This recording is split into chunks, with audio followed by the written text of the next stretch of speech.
Hey, welcome back. We're going to finish off this electrons section. So we're on electrons, which is actually section 4, and we're on 4.2, if you go along with what we're talking about in the book. And this is actually part 2. So we talked a little bit about wave-particle duality and why we have to look at more complex models of really electron configurations around the nucleus. And so now we're actually going to define what each of our quantum numbers are and talk about how they describe the electron's energy and location around the nucleus.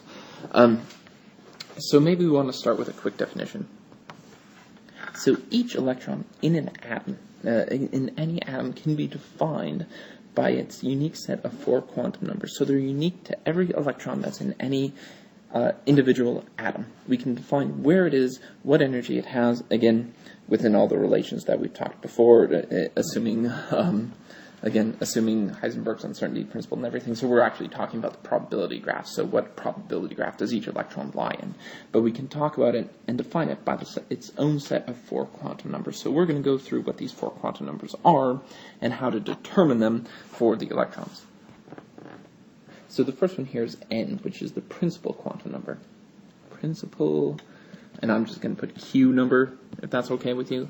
So n is our principal quantum number, and n can be any whole number. Okay, so n can be 1, 2, 3, 4, 5, and it could go up to infinity. Now, it doesn't for the elements that we look at, because our elements aren't getting that big, but theoretically it could go up to infinity. So it's our principal quantum number. We like to think of it as it's telling us the energy level. Okay, the principal quantum number is telling us the energy level of the electron, what energy level that electron is in. Okay, easy enough, right? Just can't be 0. Can it be any real number? Our next quantum number, L, is based off of our principal quantum number. It is called the angular quantum number. This is a G, by the way, angular, again, quantum number. But what I like to think of it is it's telling us the shape of the probability graph that electron lies in. L can be defined as 0, 1, 2. So this one starts at 0, 1, 2, 3, blah, blah, blah, blah, blah, up to, here's the catch, n minus 1. So L is completely dependent upon what n is. Okay. So for example, if n equals 1, well, L can be anything up to n minus 1, so L is only 0. Those are our only 2 options. So the first energy level, at the very first energy level, we will only have one possible shape, which is shape 0, which, just to add on one more layer of confusion, 0 is typically called the S shape, or an S orbital. Ooh, okay. So we've gotten our first quantum number, which is our principal, tells us the energy level. We have our second quantum number, L, which is our angular quantum number, which tells us the shape. The next thing we need to talk about is the orientation.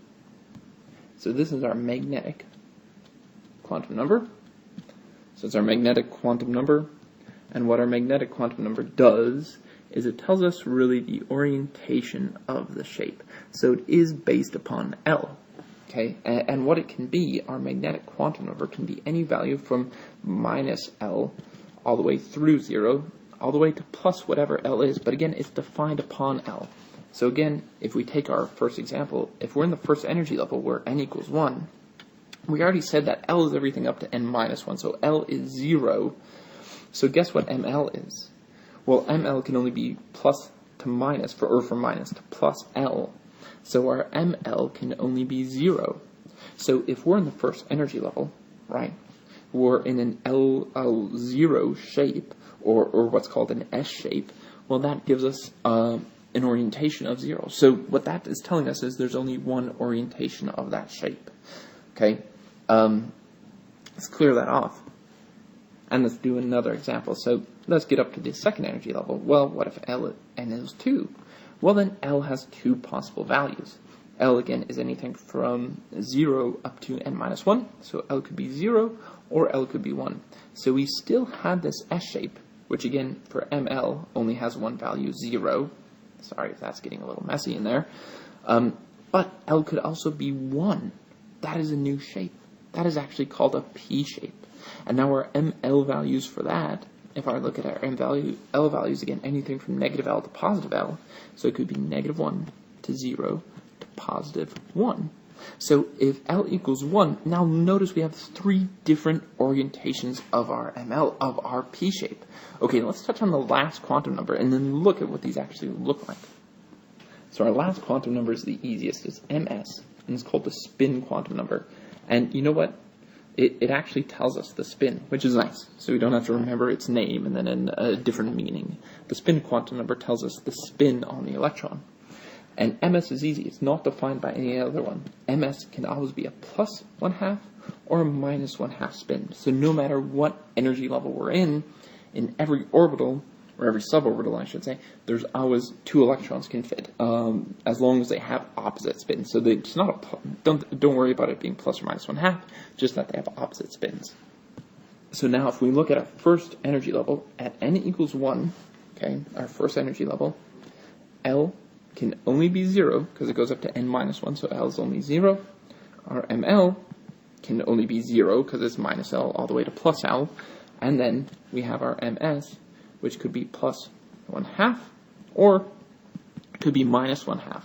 Well, if each electron is defined by a unique 4 set of quantum numbers in the first energy level, I can write 2 sets of quantum numbers. I can write one where it's in the first energy level in that S shape, remember, with one orientation and a plus 1/2 spin, or first energy level, again, S shape, one orientation, and a minus 1/2 spin. So what that is telling me is in the first energy level, I can fit 2 electrons. And I promise you all of this is going to make a lot more sense here in just a moment. Now, if n equals 2, remember, we could have 2 possible L values. We could have L equals 0, because, again, it's anything up to n minus 1, or L equals 1. Again, if it's 0, well, then my ML is 0, my MS is plus 1/2 or minus 1/2.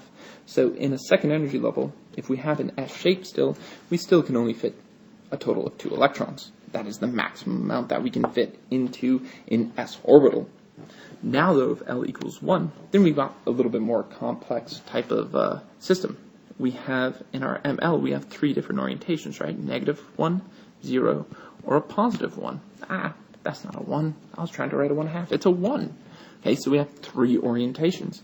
And our MS value can still be either plus 1/2 or minus 1/2 for each of those orientations. For each of what we call those suborbitals. So, now if we think about it, and remember our L equals 1 is called our p orbital. So our p orbitals always have 1, 2, 3 different suborbitals, and each one can fit 2 electrons for a total of, let's see, 1, 2 for this, 3, 4, 5, so 6 electrons. And that's always going to be true for our p orbitals. So here's the breakdown that gives rise to, and I didn't want to put this up right away because it's a lot of information to try to understand. So first off, we have our shell, or again, our energy level. And again, it's whatever our n value is. N can be, again, 1, 2, 3, 4, 5. Again, all the way up to infinity if we wanted to, but again, we don't go up to infinity because, well, our elements are much smaller than that. Notice our L values are based on whatever our n value is, up to n minus 1. So L could be 0, 1, 2, 3. And again, it could get bigger, but you know what? That's where we cap off. That's the biggest elements that we see is something that has an L value of 3. Now, if we're in an L value, an angular quantum number of L, again, 0 we said is our subshell of S. So that is our subshell of S. 1 was P, and again, our S had just one orientation, right? And in that one orientation, remember, we can fit 2 electrons. So our MS in that is a plus or minus 1/2, so that can fit always 2 electrons in an S. Notice here's our P, that happens when L equals 1. That can have 3 orientations, so that can fit 6 electrons. Notice what happens if we get into L equals 2. Well, when are we going to have L equals 2? Well, again, L is based off of n minus 1. So to get an L equals 2, we have to at least be in the 3rd energy level. The 3rd energy level is going to have 1 S, 1 P, and 1 D. But it can't have an F because, again, L is based off of our quantum energy level. So if our principal or quantum number is 3, we can have up to a D orbital, or an L equals 2 orbital. And I'm going to start referring to them by their letters here pretty quick. Notice how many orientations you can have of that 2. You could have -2, -1, 0, 1, or 2. That's 5 different orientations of that subshell. And so that gives rise to 10 possible electrons. Okay, so we have our principal quantum number. Again, 1, 2, up to whatever. It tells us the energy level, right? Our angular quantum number tells us the shape, and again, 0 is S, 1 is P, 2 is D, 3 is F. Our magnetic is telling us how those are orientated, and then finally our spin is telling us, well, the spin. Now let's relate that to something. So this can fit 2 electrons, 6 electrons, 10 electrons, and again, 1 orientation, 3 orientations, 5 orientations, or let's see, 7 orientations for an F. That is actually referring to our shapes for each of these. So look at, we have shapes for each of these. So this is an s orbital. And again, an s orbital is always going to look the same whether we're talking about a 1s, a 2s, a 3s. And every energy level has an s orbital. That is the most basic energy level, or the most basic shape for any energy level. So every energy level starts with an s. After that, again, we get into the p's. Well, we don't have a p orbital for a 1s, but we can have a 2p orbital, right? Because the quantum number supports it, 2p or 3p, or we could have a 4p orbital. And again, p's have 3 different orientations. Well, why do they have 3 different orientations? Well, p's are these dumbbell shapes. So notice in 3 dimensions, we can orientate that dumbbell 3 different ways, along the x, along the z, or along the y, and we'd actually call these px, p, z, or py, based upon what orientation they're along. Now, if we go down to our next set, these are d. Well, where do we have d orbitals? Again, let's go back to what we were writing over here. D orbitals is if... Oh, let me clear all this off. It's getting really messy. Sorry. All right. Our d orbitals, notice there's 1, 2, 3, 4, 5 different orientations, 2 electrons in each. That gives us a total of 10 electrons, and they don't start till our L equals 2. Well, what do we need to have for L equals 2? We need to be where n equals 3. If n equals 3, then our L values can be 0, L will be 1, or L will be 2. And actually, we have to fill these lowest energy levels first before we get up to our d orbital, our 3d orbital. So notice if we're in a d orbital, notice just like our quantum numbers predict, we have 1, 2, 3, 4, 5 different orientations, 2 electrons each. That's a total of 10. But again, it doesn't start till we get into the 3D level. Now, down here, as you can probably tell from our pattern, notice this starts with a 1s. And again, it's for all of them, but it starts at a 1s. We can start forming p's at a 2p. We can start forming d orbitals at 3. And guess what number we can start forming f orbitals at? Well, it is 4. F is our first f orbital.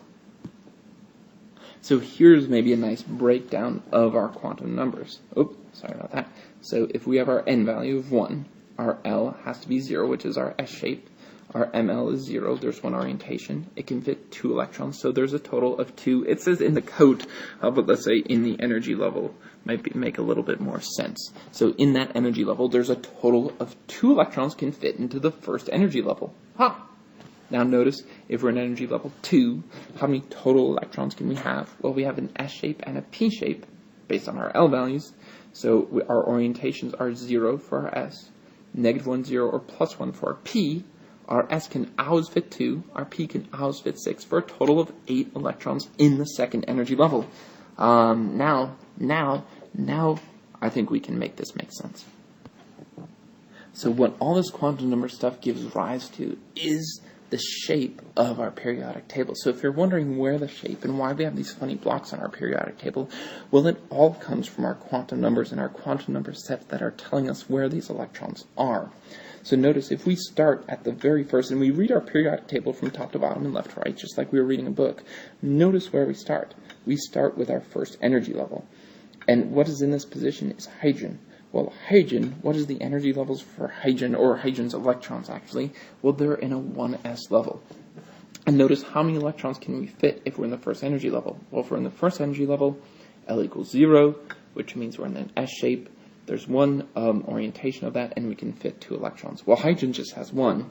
Guess where the second one is? Well, it's over in helium, and they don't put helium on. Maybe we should write in helium right there. But then that is full. And then what do? We go down to the second energy level. Okay, so this helps us read through the quantum numbers as well. In the second energy level, n equals 2. So what can we have? Well, we can have an s that fits 2 electrons. But also remember, we can have a p, because n can equal 0, or n equals 2, we can have an L equals 0 or an L equals 1. Okay, so we're adding them up. L equals 1 now, remember, has 3 different orientations. Minus 1, 0, or a plus 1. And now remember, we can fit 2 electrons into each. So we can put a plus 1 half spin into minus 1, plus 1 half spin into 0, into a plus 1. And really, that's what we do. We fill each of those available orientations or suborbitals first, and then we go back up and pair them with opposite spin electrons. So this is showing us how the quantum numbers that we were looked at are related exactly to the shape of our periodic table. And guess what? We can always remember how many electrons fit in each orientation because we can count on the periodic table. How many spaces are over here in what we call the s block? Well, 1, 2. So s orbitals always take 2 electrons.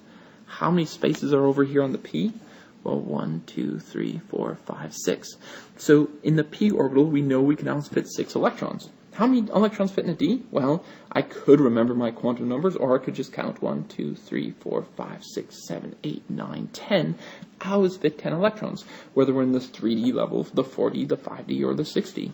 If we go down to 4F and 5F, which is as big as we get, again, we could do the same thing. We can just count across, see how many electrons they fit. So all this quantum number stuff that seems so abstract is very, very practical, actually, because it gives rise to the shape of our periodic table. So it's very rare that we're going to write out these quantum number sets. But it is actually pretty common that we're going to look at the periodic table and want to know where those outside electrons are, what energy level, what orbital, because that's going to tell us how they're going to react.